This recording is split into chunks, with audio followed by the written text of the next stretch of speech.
ол мынау логикадан қараған кезде бұл сар деректері мынау текстураның құрылымын қарайды. Содан кейін мынау күндіз де түнде де түсіре береді. Сосын мынау бұлттылық көп нете бермейді, тәуелді бола бермейді. Жәнегі әсіресе мына X диапазонда бұлтты тесіп өтіп, жәнегі жерді түсіруге болады. Содан кейін мынау текстураның физикалық қасиеттерін жақсы көрсетеді. Енді бұл жерде екі жәнегі нәрсе бар. Қатты мән беретін. Ол жәнегі осы радардың толқынның ұзындығы, длина волны дейміз, иә. Содан кейін мына поляризация түрлері. Мысалы, X диапазон, ол бізде толқынның ұзындығы 2,5 және 3,75 сантиметр дейміз. Частота жиілігі толқынның 8-ден 12 гигагерц. Яғни бұл жерде мынау частота орысшасы, қазақшасы жиілік пе екен, қалай екенін тексере салу керек.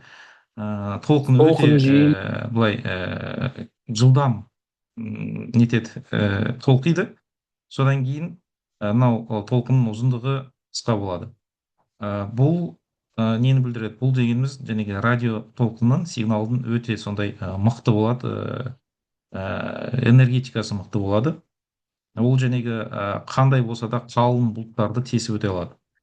Бірақ мынау X диапазонның кемшілігі ол ары қарай, мысалы, орманды немесе ауыл шаруашылығындағы бір алқапты түсіретін болсақ, ол жәнегі радио толқын ары қарай тесіп кіре алмайды. Ол жәнегі бетінен шағылысып кетеді.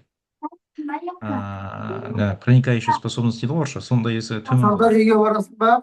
Диапазонда бізде жәнегі X диапазонда жәнегі TRS-R, Tandem-X, олар жәнегі мынау картографияға арналған аппарат. C диапазонда бізде жәнегі Sentinel, өзіміз кең қолданатын аппарат. Бұл C диапазонның жәнегі тесіп өту қабілеті кішкене жақсырақ X-тан қарағанда, бірақ сонда да жеткіліксіз. Бұның жәнегі толқынның ұзындығы 3,75, 7,5 сантиметр, 4-8 гигагерцте жұмыс істейді бұлар. Енді бұл диапазонда Raдаrsat деген спутник болған бұрынғы канадалық. Raдаrsat 1, қазір Raдаrsat 2 істеп жатыр ғой деймін, бірақ көп болды қолданбағалы. Бұл жерде бізге ең қызығы мынау L диапазон мен P диапазон. L диапазонның ұзындығы 15-30 сантиметр және мынау частота жиілігі 2,2 гигагерц. Яғни мынау өсімдік жамылғысын тесіп өтіп, ары қарай топыраққа дейін өту үшін жәнегі толқынның ұзындығы ұзынырақ болу керек, содан кейін мынау жиілігі төменірек болу керек. Бұл диапазонда бізде алыс 2, Сааком деген, Нисар деген аппараттар істеп жүр. Бірақ осы жақын 1-2 жылда мынау Коперникус миссиясы арқылы Rose-L деген аппарат шығады. Европалық ұйым сол аппарат шығарайын деп тұр. Ол жәнегі L диапазон суреттерін жәнегі Sentinel арқылы тегін жүктеп алуға болады. Сол кезде өте көп мүмкіндіктер ашылады осы радарды қолдануға. Сондықтан да қазірден бастап былай дайындалып жүру керек. Сонымен қатар Биомас деген аппарат шыққан, бірақ оның жәнегі деректері әлі көп ашық неде алуға қазір қиын болып жүр, көп ала алмай жүрміз. Бұның жәнегі толқын ұзындығы одан да ұзын. Және бұл мынау геология сияқты топыраққа қалың орманды зерттеу үшін сондай мақсаттарда қолданылады. Енді мынау айырмашылығы L-band пен C-band. Мысалы L-band мынау неден қарағанда, C-bandтен қарағанда мынау өсімдік жамылғысымен орманды тесіп өтіп, ары қарай сол топырақтың қасиетін, ылғалдылығын немесе басқа қасиеттерін көрсете алады. Екінші мәселе, екінші жаңағы параметр, аса қатты мән беретін, ол жаңағы поляризация. Поляризацияны оптикамен салыстырған кезде бізде канал сияқты. Мысалы бізде мынау тематическая обработка дейміз, классификацияға каналдар, оптикалық каналдарымыз көп болса, бендтеріміз, иә, соғұрлым бізде жаңағы көп текстураны көп ажырата аламыз, иә. Мысалы лансат пен мысалы казиосатты салыстырсақ, казиосат 2-ні салыстырсақ, онда 5 канал, лансат 8-де қазір 16 канал ма, сондай ғой. Яғни поляризация бұл жерде бізде каналдар сияқты. Поляризация дегеніміз не? Ол радио толқынның физикалық қасиетіне байланысты, ол жаңағы вертикалдық түрде немесе горизонталдық түрде жаңағы радио толқын жаңағы кеңістікте қарайды. Содан кейін мысалы ол вертикал түрде бар, горизонтал түрде шағылысуы мүмкін. Сол кезде мысалы мынау түсірілім горизонталь, вертикаль, немесе кросс поляризация төртеуінде жазып алу мүмкін. Егер мысалы сізде қолыңызда мысалы HV, болса, ол quad пол дейді, квадро поляризация. Яғни ол толық поляризация. Бұл дегеніміз ол осы текстураның бүкіл қасиеттерін жаңағы қарауға мүмкіндік береді. Мысал үшін мына жерде бізде мына X диапазонда көбінесе мынау картографияға арналған ғой, ол жерде бірақ поляризация болады, VV. Содан кейін мынау Sentinel'да бізде қазір екі-ақ поляризация, иә, VV, сосын VH. Мысалы алыста толық 4 поляризация бар. Қазір суреттерді жеке-жеке ашып қараймыз, айырмашылығы қалай болады екен. Содан кейін тағы да бір параметр бізде сигма нот, иә, қазір суреттерді сигма нотпен қарай саламыз, тезірек. Ол жаңағы мынау көбінесе амплитуда мен фазаның несі қатынасы, ол жаңағы сигналдың мықтылығы, энергетикалық мықтылығы, яғни гигагерцпен салыстырған жіберген кезде, яғни X диапазонның сигнал ноты жоғарырақ болады. Сигма нот дегеніміз сол бір түсірілім аймағына кеткен жаңағы энергиямен оны шағылысып жазып алған энергияның қатынасы. Яғни қанша энергия кетті, сосын қанша энергия қайтып келді. Соның жаңағы қатынасы. Қосымша бұл жерде бізде жаңағы полариметрия әдістері бар. Ол жаңағы декомпозиция, жаңағы толқынның шағылысу түрлері. Ол бір рет шағылысты ма, екі рет шағылысты ма, әлде жаңағы көлемдік шағылысты болды ма? Мысалы, соны мысалы энтропия, анизотропия, ортаңғы жаңағы бұрыш деп үш түрлі жаңағы шағылысу түрін қарап шығуға болады. Бұл жаңағы неде мынау өсімдік жамылғысын, орманды бөлек алып шығу үшін өте пайдалы. Бірақ бұл жерде бізде жаңағы толық поляризация болған жақсы.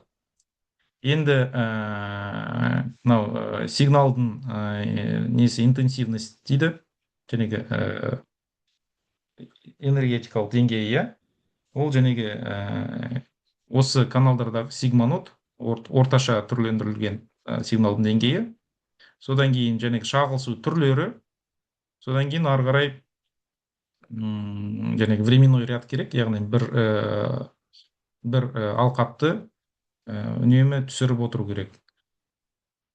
Ары қарай енді жұмыс істеудің кезеңдері дайындық, сосын жаңағы признактарды қараймыз, модель таңдаймыз, жаңағы нәтижесін аламыз.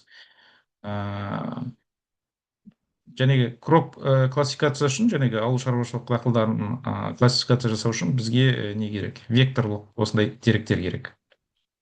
Мен қазір бір мақаланы дайындап жатырмын, Олжа Агро бойынша. Олар былтырғы осы векторлар мен биылғы векторлар беріп отыр. Ол дегеніміз не? Алқаптарда қай дақыл қай алқапта өсіп тұрған туралы нақты жаңағы агрономиялық деректер, иә. Сол деректерді аламыз да, жаңағы классификация жасап, полариметрия жасап, осы жаңағы мынау Sentinel ғой, Sentinel'ді қалай олар шағылысты.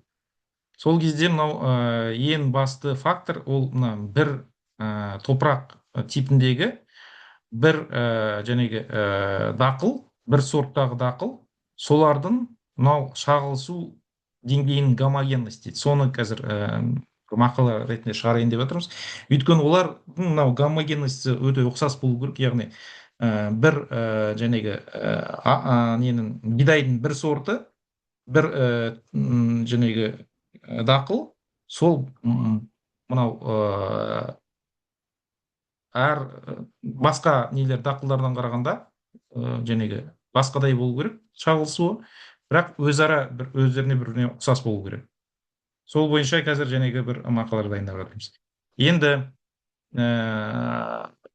мынау L диапазон бойынша қазір мынау алыс 4 деген аппарат ұшырылған. Оның жәнегі GS дейді, пространство расширения, ол да жәнегі 3 метрге дейін барады, бірақ оның жәнегі СВОФ түсіру аймағы 200 шақырымға дейін. Енді бұл аппарат да қазір толығымен коммерциялық қолданысқа енген жоқ, бірақ осы жақын арада енеді деген және жоспар бар. Сонда үлкен мүмкіндіктер пайда болады. Біз өзіміздің жәнегі жұмысымызда былтыр осы алыстың 5 түсірілімін қолдандық. Ол мынау Қостанай облысында.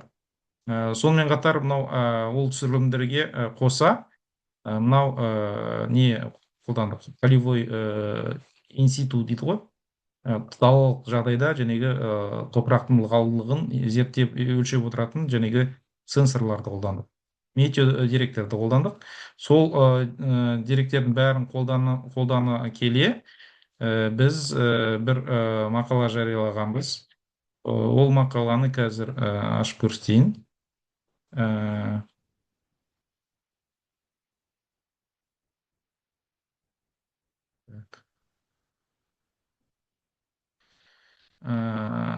Міне, мына жерде біз Frontiers in Water деген журнал.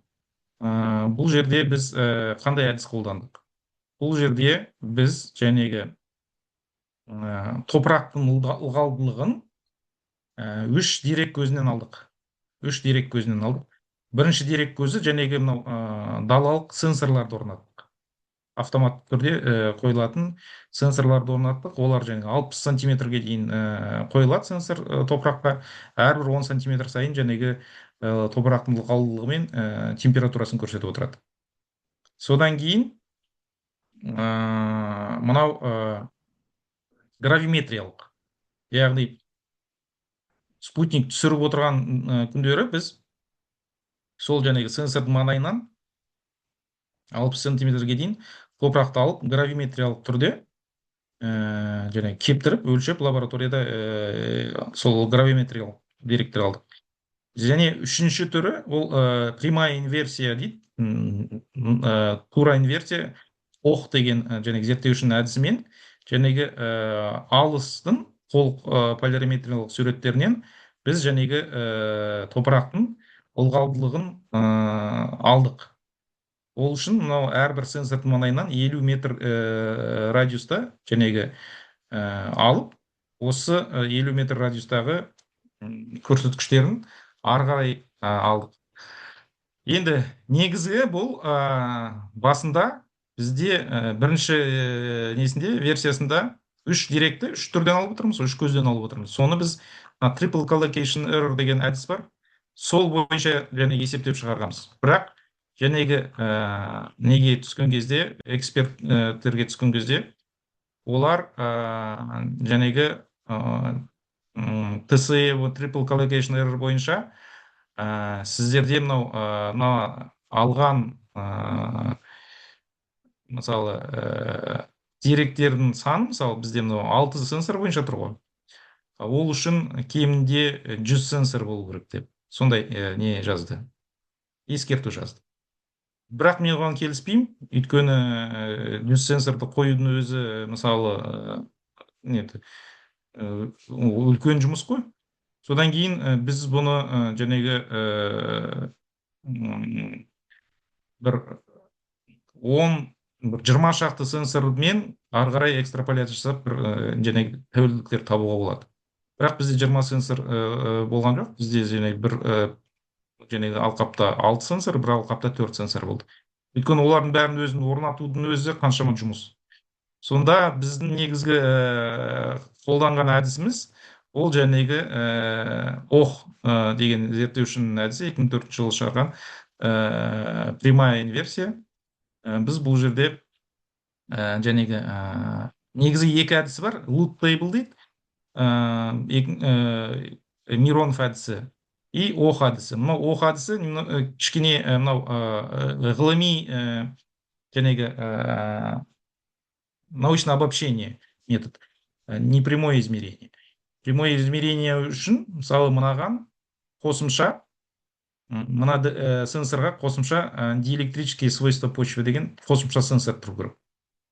Бірақ біз оны өзі мынау заявка берген кезде түсінгенбіз, оның бәрін бір жоба ретінің аймағында шеңберінде енді істеу өте қиын. Сондықтан да біз осы прямая инверсия ох арқылы жәнегі істейміз деп бердік заявканы, сол арқылы істедік. Бұл мақаланы жариялағанда қандай қиындықтар болды? Ең біріншіден жәнегі не таба алмайсың.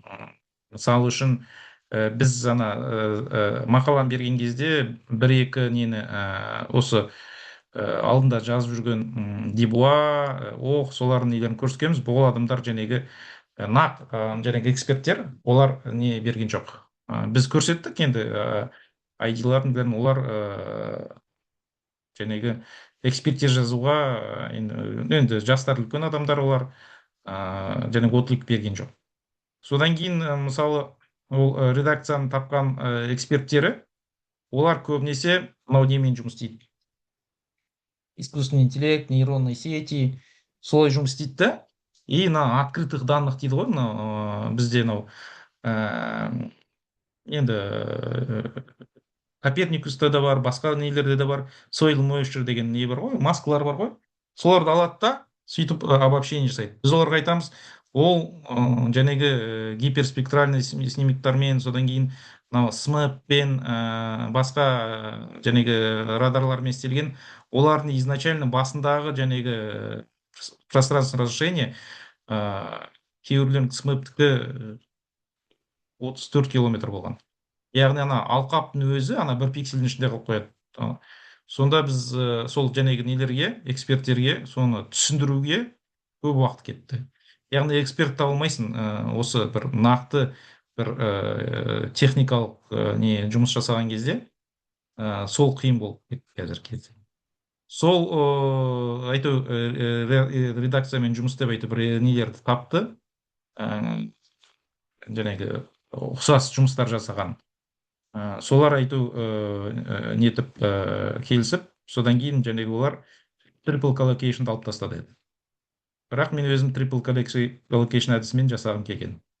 Енді бір жағынан енді ғылыми не ғой, енді диспут қой, енді ол жерде ғылыми диспут жасап дауласып отырмайсың. Содан сол эксперттердің айтқанына келісесің.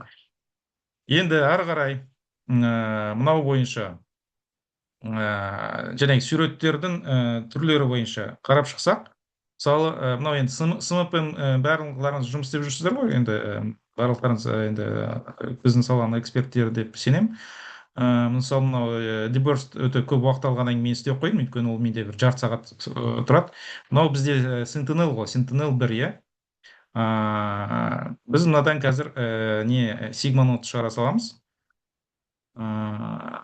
Калибровка жасап, содан кейін бір кішкентай жерін кесіп алып, ары қарай не жаса салайық, геометрическое преобразование жасап, сол жерде не көрінеді бізде. Мынау VV, көрдіңіз ба, мына жерде VV, VH, иә? Екі поляризация бұл жерде.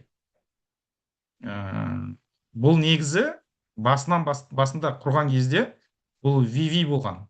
H бұл жерде виртуальный бұларда виртуальный канал. Шынында келген кезде бұл мысалы VV ғана болған. Сондықтан да бұлар Sentinel'ді мысалы толық поляризациялық аппарат деп санауға келмейді. Ауыл шаруашылығында жәнегі crop classificationға Sentinel'дің қазір жарамай жүрген себебі сол. Бірақ Rose L деген аппарат шықса, сол осы crop classification несін проблемасын шешеді деген жәнегі үміт бар. Так, программа барлықтарыңызға көрініп тұр ғой, иә? Мысалы, мына жерде біз сигма нотты алып қарайтын болсақ, так, осы бір кішкентай жерін нете салайық, жасай салайық. Өйткені үлкен сурет болса, обработка көп уақыт алады. Мысалы, енді мына жерде геометрическое преобразование жасап,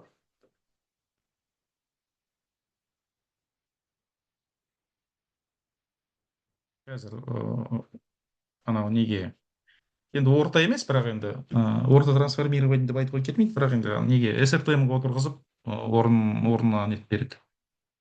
Сол кезде қазір мысалы нені қарауға болады, мынау поляризациялардың қалай жұмыс істейтінін салыстырып көруге болады. Содан кейін нені көреміз, X диапазондағы бір поляризациялық жәнегі бір суретті қараймыз, содан кейін алысты қараймыз.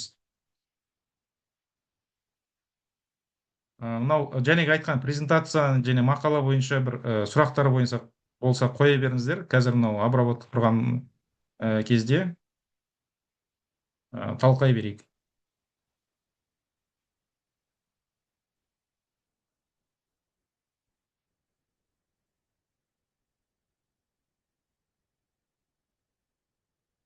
Так, бір сұрақ бар екен.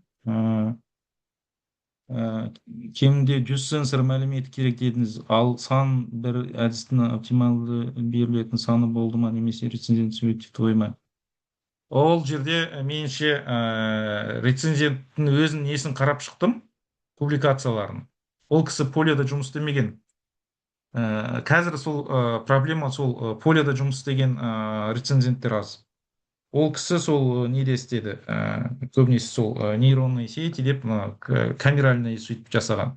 Сол кезде ол енді мынау нетеді ғой, енді стат обработка кезінде сол кемде сондай деп алынған. Ол мысалы неден алады, маскаларды алады, общедоступный. Әрине ол 100 точканы қолмен қоя салады.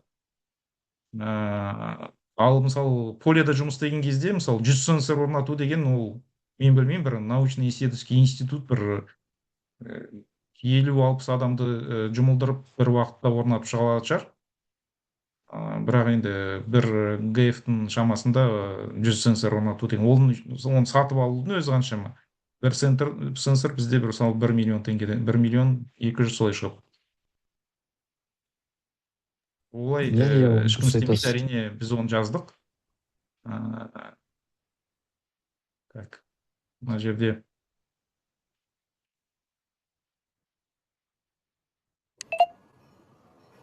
так, мынау обработка көрініп тұр ғой бәріңізге, енді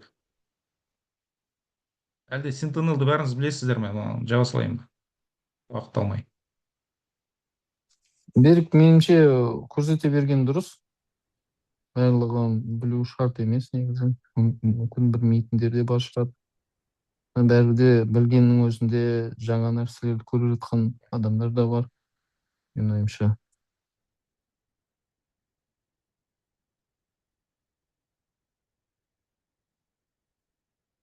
Енді мысалы мынау мақала жарияланғаннан бері бұл жерде неше рет 363 жәнегі просмотр, 46 рет жәнегі неткен загрузка болған.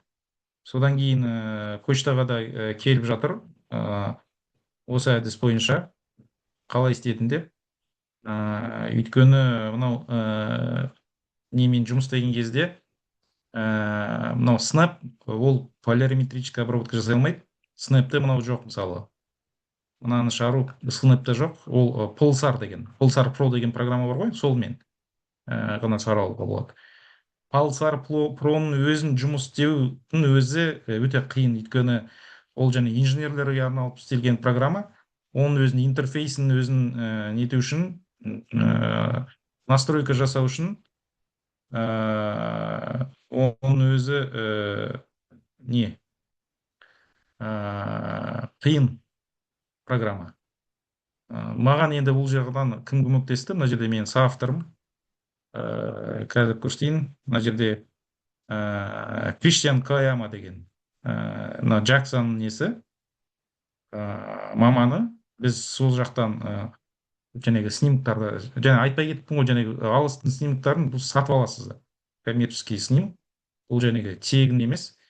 Содан кейін бұны мысалы түсіру үшін мынау алқап құрғақ болу керек, жаңағы топырақтың ылғалдылығын зерттеу үшін 3 күн бұрын жаңағы алқап құрғақ болу керек 3 күн бойы, яғни 3 күннің ішінде жаңағы жаңбыр жаппау керек.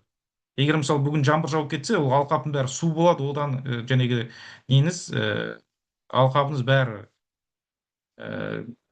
бірдей жаңағы отклик береді, онда ештеңе нетпейді. Сонда мысалы суретті мысалы заказ бересіз ғой, договорға отырасыз, заказ бересіз, содан кейін мысалы олар не береді, расписание береді, қай күндері аппарат түсіре алады. Сол кезде қарап отырасыз, алқапқа бір адам шығып отырады, қарап отырады. Өйткені мысалы метеода неде мынау метеостанцияда бәрібір мысалы жауын көрсетпей тұрса да, ол мына полостной дождь дейді ғой, сол жерде далада жауын өтіп кетеді мысалы, ол метеостанция оны көрсетпейді. Сол сияқты мысалы өте сол жұмысты ұйымдастырудың өте қиын ше. Мысалы бізде 6 сенсордың өзін ұйымдастыру өте қиын болды, 100 сенсор деген ол деген енді өте қиын ғой.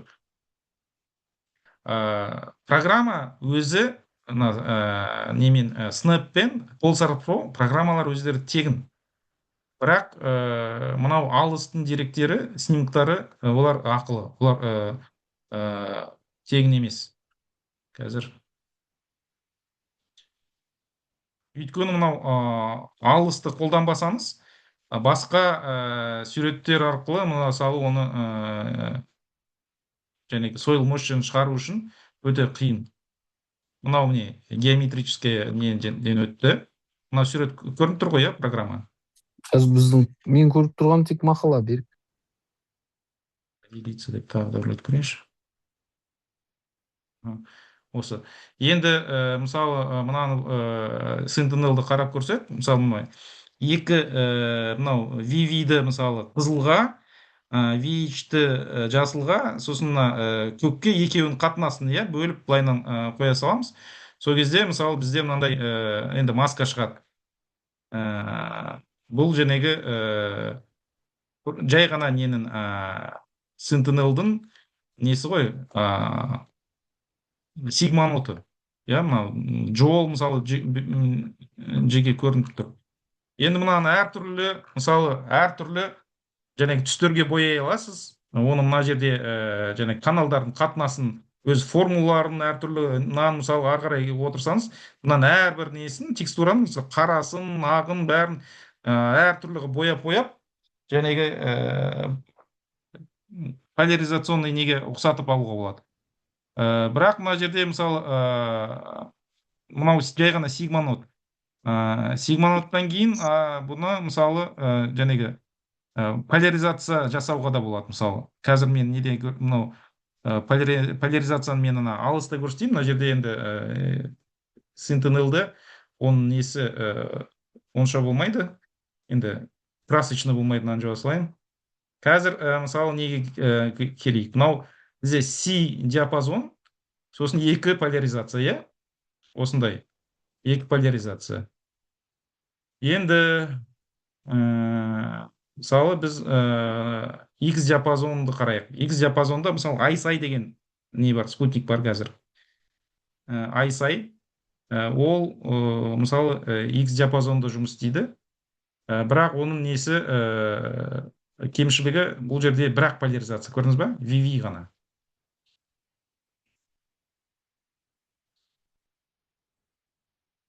VV, бірақ поляризация. Содан кейін бұл жерде, көрдіңіз ба? Бұның негізгі несі, артықшылығы, оның және X диапазонда не сигнал деңгейі жоғары ғой, 20 ГГц-ке дейін барады. Сол жәнегі бұлттарды тесіп шығады. Жәнегі пространственный разрешение GSD жоғары болады. Содан кейін мына жерде көрдіңіз ба, мынандай сигнал мықты болғаннан кейін темір объектілер жақсы нетеді, шағылысады. Ол көбінесе мынау кемелерді мониторинг жасау үшін. Мынаның бәрі мысалы неден, мынау проливтан өтуге дайын тұрған кемелер. Мынаның бәрі танкерлер ғой. Мысалы осыларды, танкерларды мысалы күндізде түнде де қарап отырады. Әскери салада мысалы танкілерді қарайды мысалы, иә. Ол мысалы Sentinel'да ол көрінуі екіталай, L диапазонда да көрінуі екіталай. Яғни бұның негізгі мақсаты бұл каналдар емес, және поляризация емес, нақты және жоғарғы шешімді суретті көрсету. Ол бізде оптикамен салыстырғанда пан сияқты ғой, пан канал сияқты. Көрдіңіз ба? Бірақ мына жерде бірақ қана поляризация, VV. Бұл жерде мысалы мына жәнегі канал көрсетейін десе, мысалы көрдіңіз ба, анау үшеуі де сол бір нені ғана көрсетеді. Болды, басқа ештеңе көрсетпейді. Мынау енді сол бір нені түрлендіре бересіз.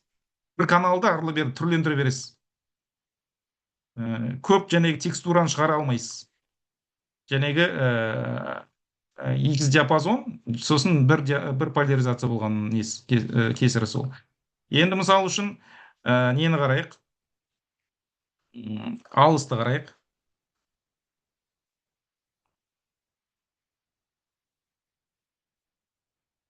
Алыста көрдіңіз ба, мына жерде неше поляризация? Аның барлығы жәнегі поляризация, калибровка жасап жүрейік. Сигма нот шығара саламыз.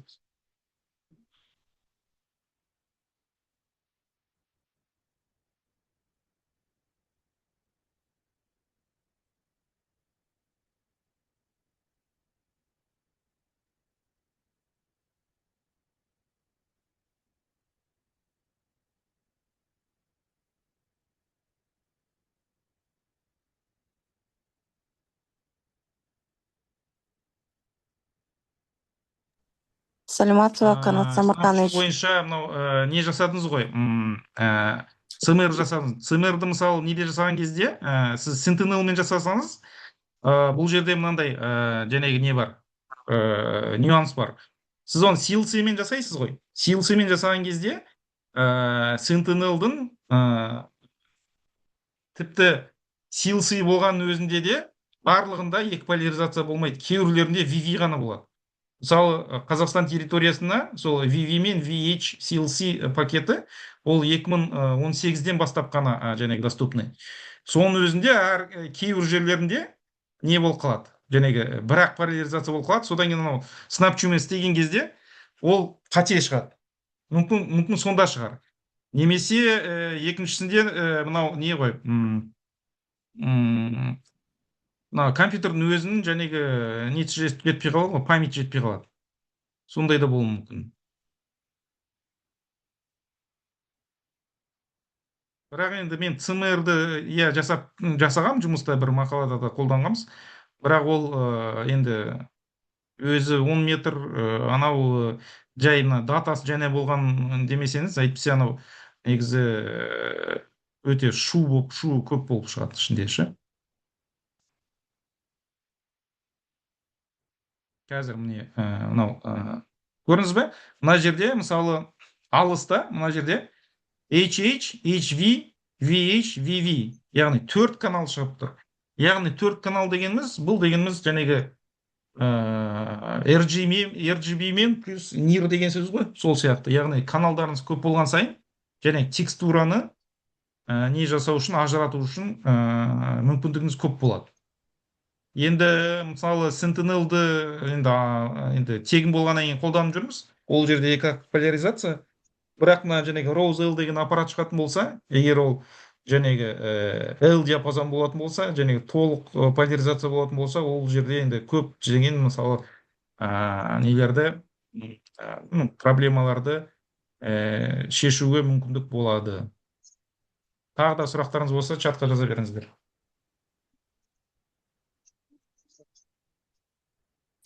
Иә, Бекемнің өзінде тағы сұрақтар бар екен. Өтсін.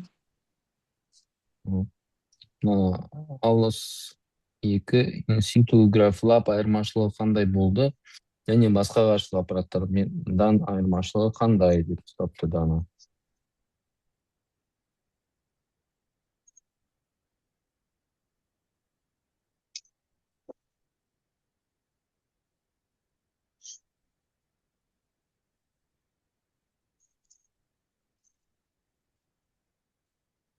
Менің дауысым естіліп тұр ма? міне мына жерде мысалы жәнегі поляризация. Мен қазір уақытты енді көп ұстамау үшін сигма-нотты ғана көрсетемін. Бірақ мынау не кезінде полариметрия жасаған кезде мына мысалы мынау сурет мысалы мынау осы жерді түсірген аудандар барлығы осындай не болып шығады. Әр әр алқаптың өзінің несі болады, ерекшелігі көрсетіп тұрады. Яғни бұл өте сондай жоғарғы деңгейдегі жәнегі классификация.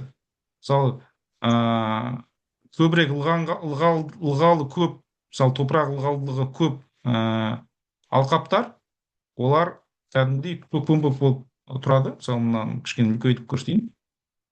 Мынау мысалы жәнегі неден полариметрическая обработка жасаған кезде, мысалы мынау неде, мысалы топырақ ылғалдылығы төмен нелер алқаптар мен топырақ ылғалдылығы жоғары алқаптарды осылай кәдімгідей өлшеп аласыз. Волюметрический объем деп 0-ден 1-ге дейін кәдімгідей көрсетеді. Содан кейін мынау жәнегі полевой сенсорлар мен гравиметрическийдің арасында, осы үшеуінің арасында көп айырмашылық болмайды. Мысалы, егер сіз осыған сентинелді қолданатын болсаңыз, ол жерде мынандай әрбір алқап жеке-жеке былайынан етпейді.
Выкинула, да, получается? Қанат аға? Берік жоқ болып кетті ма? Қайырлы кеш. Иә, Мен жоқ. байқамадым. Звук пропал и Интернет видно, дұрыс что болмай перестал, жатыр ғой деймін. скорее всего. Қалайсыздар? Сіздер Қайырлы кеш, Алейкумассалам. Қайырлы кеш. әріптестер. Видимо, интернет үзіліп қалған сияқты. Знакомые селиться. Жақсы.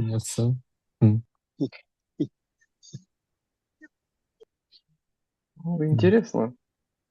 Да. Қалайсыздар? Қаңтар мақаланы Жақсы. жібере аласыздар ма? Мақаланы жіберетін шығар, иә. Бар шығар ол, иә? Иә, басынан қосылмадық та, сол ортасынан қосылып кішкене танысайық дегенбіз ғой. Көрейік. Мақаланың обсуждениесі тоже қызық болды да. Мынау екінші сұраққа негізі басында жауап бермеді. Мақаладағы әдістің валидациясы көрсетілді ме деген сұрақ қойған Жұлдыз Ержанова деген.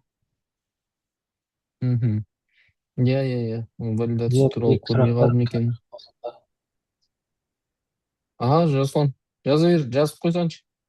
Жазып қой. Берікте интернет дұрыс болмай қалды сол. Қазір кіргеннен кейін. Міне. Неге кірдің бе? Мен шығарып жерді, не екенін білмеймін. Не, что-то интернеттен сияқты, себебі мен естіп отырған жоқсың.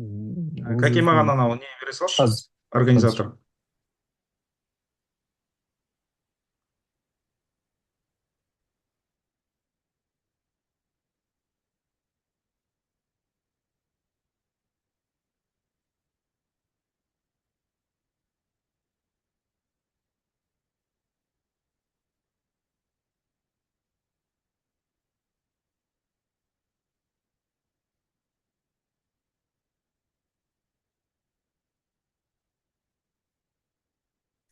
Берік, мына жерде жаңағы сұрақтардың кейбірлерін көрмей қалдың ба мүмкін? Қазір қайтадан қарап жіберсеңіз, содан жаңа жауап беріп.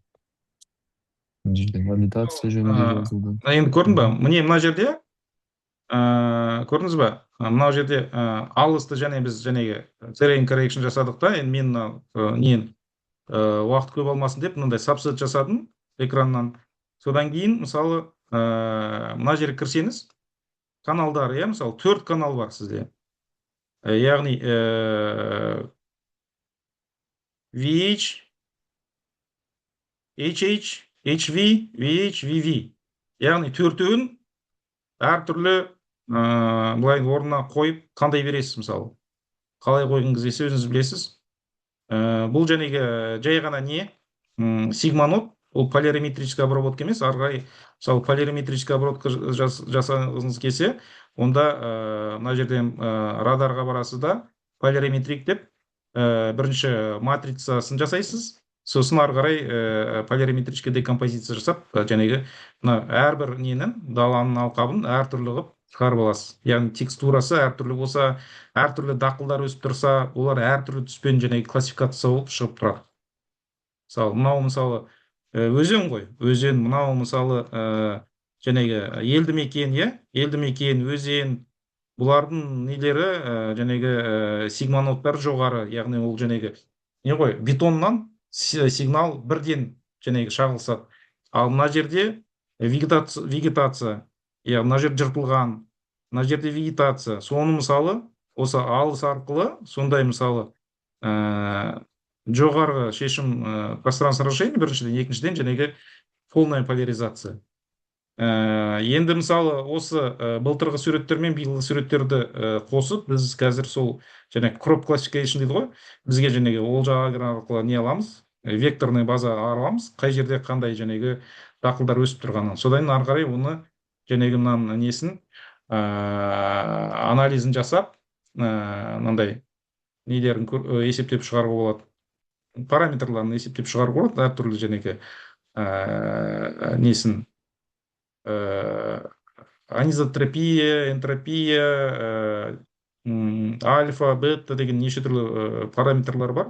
Солардың параметрларын салыстырып, жәнегі бір дақылдың бір жәнегі топырақ түрі несінде, ариясында бірдей шағылса ма, соны есептеп қазір шығарамыз.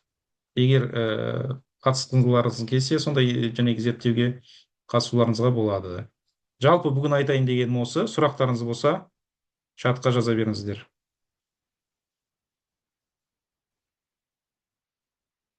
Чатта жаңадан сұрақтар бар.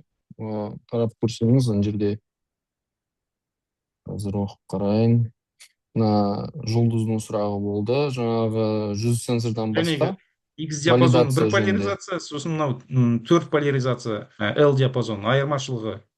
Анау мысалы пан сурет сияқты, мынау мысалы мультиспектрлық сурет сияқты. Как не істейміз, бітіре береміз ба? Не бұл естіліп тұр ма? Чатқа жазады. Менің дауысым естіліп тұр ма?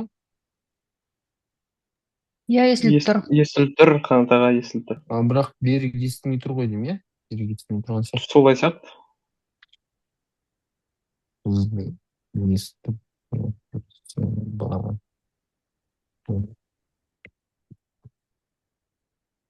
ол бізге естімей тұрған сияқты. Содан кейін ол түсінбей жатыр ғой деймін, үндемей жатыр ма деп.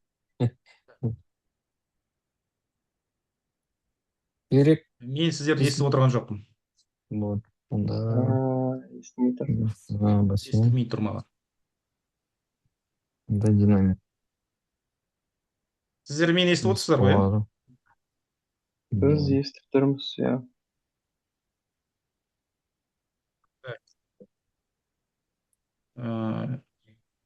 Мен бір нелерін өзгерттім. Енді сөйлеші.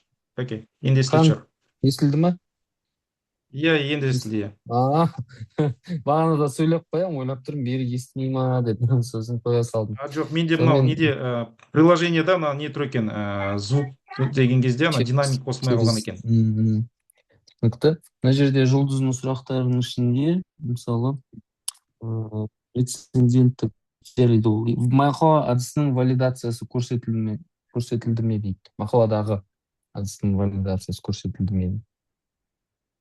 Сіз жаңа презентация жасаған кезде ол басында әдіс мақала туралы айтқан кезде айтылған ол нәрсе. әдіс оқ әдісі ол жерде былай ғой, егер мысалы сіз мақалада өзіңіз бір әдіс ұсынсаңыз, онда сіз және валидация жасайсыз. Мен қолданған әдіс ол оқ әдісі, ол кең таралған және ғылымда нетілген признанный метод.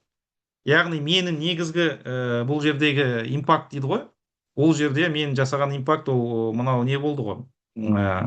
Мысалы, өздеріңіз білесіздер, енді бір жаңалық ашу деген өте қиын ғой. Мен жасаған импакт ол жәнегі мына сұрақ болды. Мысалы, бір сенсорды қойған кезде, ол сенсордан ары қарай неше метр, қандай қашықтықта, мысалы, ол жәнегі сенсордың деректері, жәнегі reliable, fidelity area дейміз ғой, сол неше метрға дейін reliable деп санай аламыз. Иә, мен мысалы соны 50 метр деп алайық деп ұсындым. Негізгі ұсынысым осы неде. Ал мына оқ преобразование ол жәнегі көп жәнегі нелерде валидациясы жасалған, ол признанный метод. Ол жәнегі неде Pulsar Pro деген программада өз кодта сол не әдіс уже вшитый. Яғни мен мына жерде ол кодты өзгертіп, немесе басқа бір әдіс қолданайын деген жоқпын. Енді бірақ осы мысалы жұмыстың өзін мысалы ұйымдастыру, жинау, деректердің бәрі деген өзі ол қаншама жұмыс қой енді. Ал егер мысалы оған басқа әдісті қолданайық десеңіз, ол басқа статья болып кетеді. Ол уже новый методический new methodological approach болып кетеді ғой. Сондықтан да мен мына преобразованияның өзіне валидация жасаған жоқпын, өйткені ол преобразование уже признанный метод.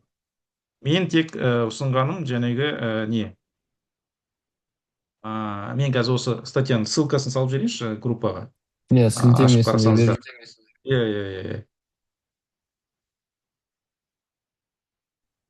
Менде бір сұрақ болған, осы мақала бойынша мен алдым бұны көргемді. 50 метр дедіңіз ғой, жаңа қазір ғана айтып өттіңіз, иә? Сол 50 метрді де сіз бір ғылыми деректерге сүйеніп белгіледіңіз ба, или сіз соны проверкадан өткізіп барып қойдыңыз ба? Соны сұрағым келген.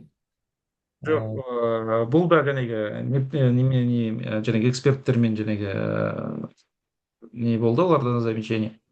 Бұл жерде ешқандай не болған жоқ. Методикалық негіздеме болған жоқ. Анау болады ғой енді. Common sense дейді ғой. Соған сеніп істедік. Содан кейін мынау неде басқа мақалаларда осы радиус бойынша не болған жоқ. Алдында мысалы біреулер осындай қолдандық деген болған жоқ. Бірақ бұл жәнегі сұрақ негізі методикасы. Өзіңіз тексеріп көрмедіңіз, иә, бірақ? Мысалы, осы жерден алып 50 метрден кейін тағы да алып, ондай тексеріп көрмедіңіз, иә? Жоқ, біз оны радиусты былай кесіп алдық қой, мысалы, домалақ радиустарды кесіп алдық қой, сонда солар мысалы кез келген жағынан бассаңыз, оның несі сол мысалы әр жәнегі волюметрический объемды көрсетіп қой, соның маңайында болады бәрі. Одан кейін екінші сұрақ туындаған, ол жерде сіз топырақтың текстурасын қарадыңыз ба, мысалға сазды, құмдақ деген сияқты. Сол 50 метрдің маңайында сол көп өзгермейді. Ары қарай өзгеріп кетеді, иә. Бірақ методикасы ешқай жерде жазылмаған, сондықтан да біз ұсындық. Екінші сұрағым сол топырақтың құрылымы, мысалға текстурасы бар ғой. Саз немесе қандай топырақта жүргізілді, сол сіз сондай қарадыңыз ба топырақтың? Ол екінші әдіс, ол loop table бойынша, не бойынша, Мироновна неде де бар ғой, мысалы, қазір көрсіп жіберейінші. Мысалы, мына неде Snap'та мысалы не бар? Soil moisture деген кезде, мынау Миронов әдісі бойынша, мысалы, Миронов әдісі бойынша, мына жерде не бар? Loop table жасауға болады. Әдіс қой, loop table. Ол жерде, мысалы, не бар? Диэлектрическое свойство почвы бар, сосын land cover деп тұр ғой мына жерде. Бұл жерде сол топырақтың жәнегі механикалық құрылымы жәнегі саз қанша, құм қанша, органикалық вещество қанша, соны бересіз. Содан кейін сол жәнегі нүктелерде диэлектрическая пропускная способность почты дейді, соны бересіз. Сол кезде ары қарай Луттеблл арқылы, Миронов әдісі арқылы жәнегі Сіз есептеп шығаруға болады. ашық деректердегі материалды қолдандыңыз, иә, жаңағы саз Мен бұл жерде құм прямая инверсия дейді, ол жерде мынау не топырақтың негізгі мынау механикалық құрам емес, шероховатость дейді ғой, рафнес, Кедір сол бұдырлық. параметр болады. Иә, кедір бұдырлығы, иә, сол өлшемді, сол бойынша жасалады. Сіз айтып отырғаныңыз ол жәнегі Механикалық. инверсионная модель дейді. Ол жерде топырақтың температурасы керек, ылғалдылығы керек, содан кейін диэлектрическая проницаемость, сол параметр керек. Керемет. Рахмет. Тағы бір. Енді ол бойынша, мынау Луттейбл бойынша өзім бір нем бар, енді бір жоспарым бар, енді бірақ оған үлгереміз ба, үлгермейміз ба, білмеймін. Сол Луттейбл жасасақ, мысалы, бәріміз мүмкін бірге істейміз ба, ол жәнегі неді, сервис жасауға мүмкіндік береді. Ол Луттейблді жәнегі сервистің, геосервистің несіне қоясыз. Содан ары қарай суреттерді сала берген кезде Луттейбл ананың полевой датчиктерден алады да, ананың картинасын өзі автомат түрде шығарып беріп отырады. Ол сондай автоматизация жасауға мүмкіндік береді негізі.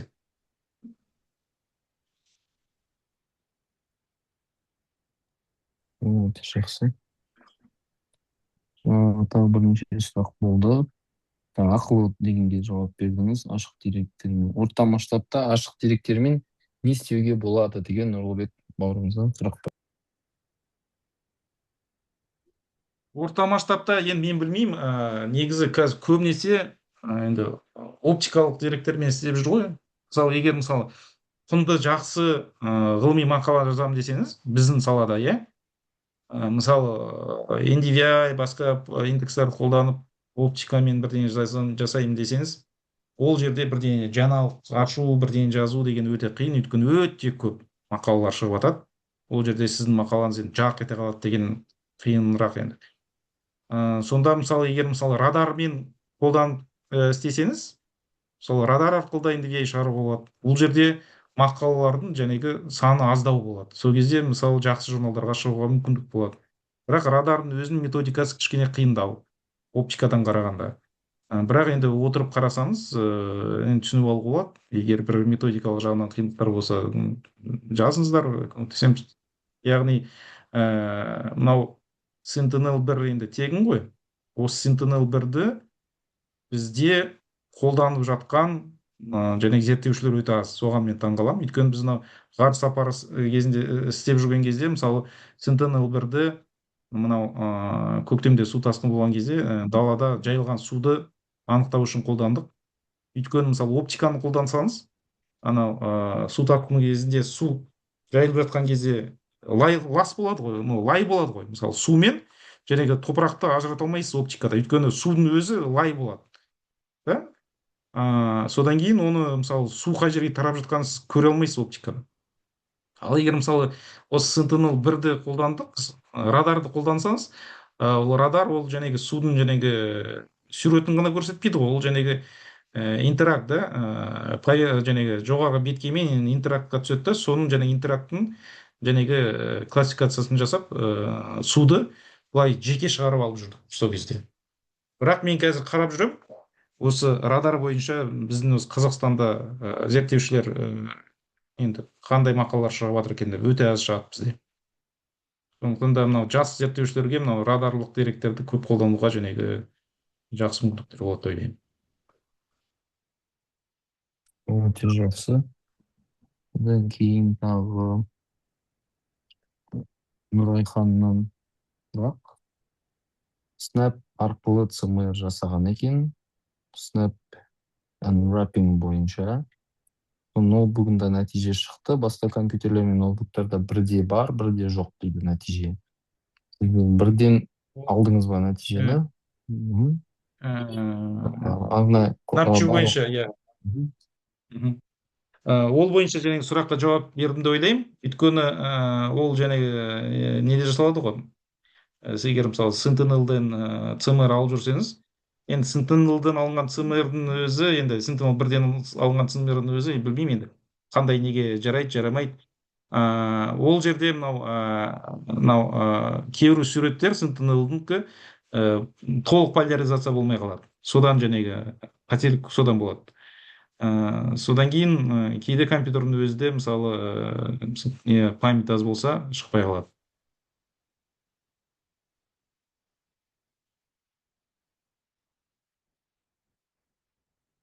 Үш деректерді алған кезде мысалы бізде маған да бір не жазды эксперт, деректердің арасында корреляция жоқ деп. Бұл көрдіңіз бе?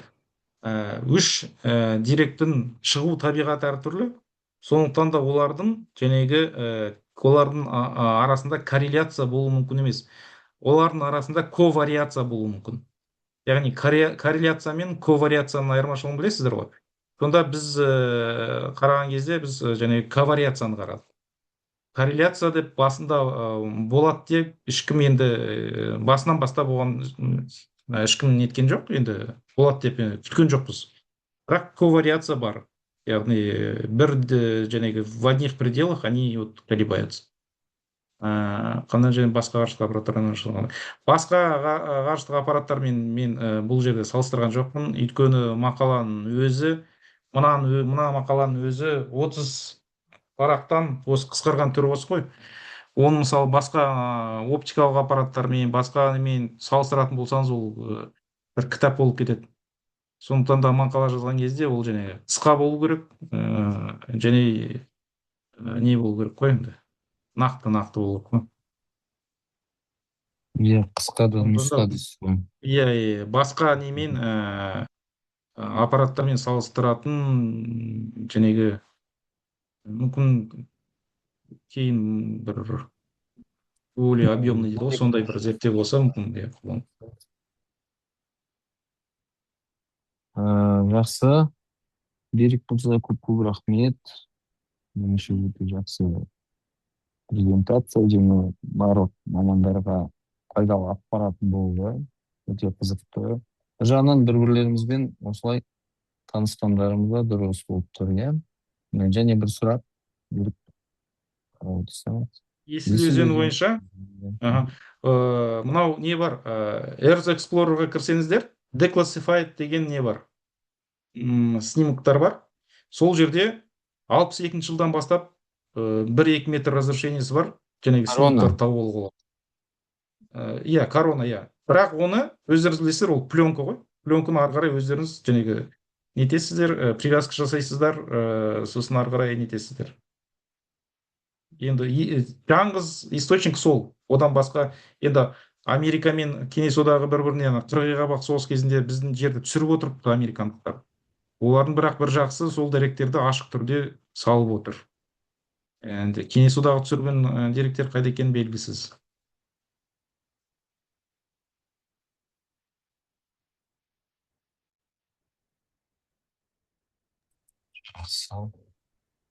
Рахмет. Басқа сұрақтар бар ма екен? Уақыт бөлгеніңіз үшін көп рахмет. Мынандай ұсыныс беріп, жақсы бастама. Презентацияңызға шынымен рахмет. Осылай бір-бірімізді танып, біріншіден оқып жүрген адамдар бар, докторанттар бар, оқытушылар бар, ғылыми қызметкерлер бар. Өте жақсы болды. Берік мырзаның профилін салдым, жібердім. Енді осы қыркүйек немесе қазан айының басында бір семинар өткізу болады. Енді қазір уақыт қарап отырмын. Мынау не бойынша, Кеграс бойынша, кәке сол сұрақ сондай не қойдым, иә. Кеграста мынау суды қалай жүгіртеміз, сол жәнегі батиметрияны қалай қазамыз, содан кейін суды қалай жүгіртеміз, сол қызығырақ болатын сияқты. Жалпы өте қызық болады. Мына тақырыпта өте қызық. Буну менен де айналысатындар бар ғой енді. Мысалы радар менен айналыспаса да эгистик алкаптары болгондон кийин ал хекрас әсіресе гидрологиялық модельдермен айналысатындарға және сонун ичинде ошол жерде катышып отурган мисалы Адилет Орунун және әріптестерінің жұмыстары тікелей байланысты деуге болады. Енді өздері болсын, олардың әріптестері болсын. ИАЦ бар ғой, су ресурстары министрлігінен. Сол ИАЦтың адамдары бар, басқа мамандар бар. Мысалы гидрологиямен айналысатын ошол жерде де өте жақсы болады деп ойлаймын. Жақсы, онда сау болыңыздар. Жақсы, көп рахмет, сау болыңыздар. Жақсы, сау болыңыздар. Көп рахмет. Сау болыңыздар. Рахмет, сау болыңыздар. Сау болыңыздар, рахмет көп. Хан Бауыржанович, сау болыңыздар. Рахмет.